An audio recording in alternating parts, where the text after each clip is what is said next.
In this video, I want to talk about a hormone called cortisol, which is released by our bodies during stress. This video is brought to you by Appy Pie Academy. And people think cortisol is all bad. No, it's not all bad. Just high levels of it are bad. Normal levels of it are actually needed by many parts of our body.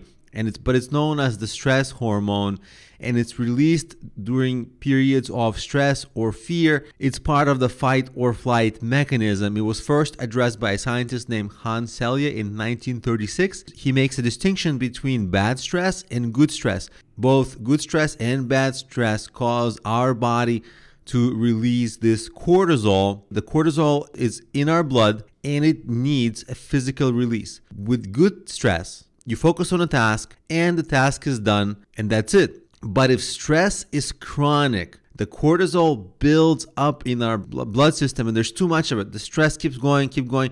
Our bodies keep releasing cortisol and there becomes too much cortisol. So knowing this, what we need is to give ourselves tasks that have tangible, achievable goals so that we can stop the stress. We can have control over the stress, and scheduling achievable tasks in a business or professional environment is one of the greatest ways to control release of cortisol because you're not overwhelmed. You haven't scheduled too much. Proper scheduling is actually a good prevention for releasing too much cortisol having chronic stress. Saying no to things is a really good solution to chronic stress. And you want to avoid bad stress or constant anxiety because that is going to spiral you out of control and just cause all kind of damage to your body.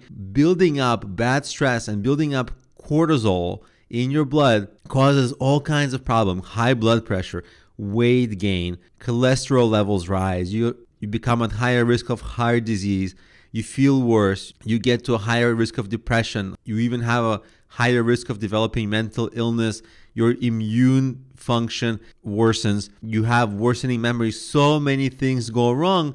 But luckily, there are a few simple solutions that have been proven through different studies. Obviously, exercise gives us an easy and achievable task that helps to put us in motion and release some cortisol. Also, studies show that healthy personal relationships help in this.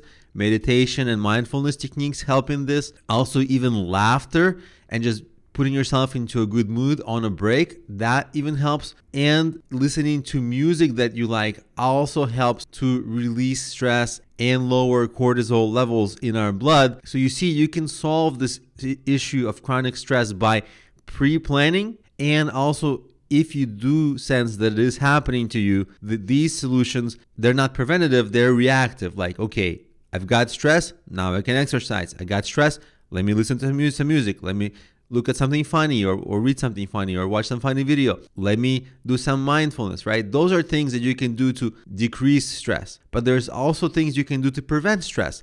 Proper planning, proper scheduling, things like that. You see, so you can tackle stress from both ends, and those things also healthier diet, more sleep, going to bed at a better hour. All of these things are little things you can do to decrease stress.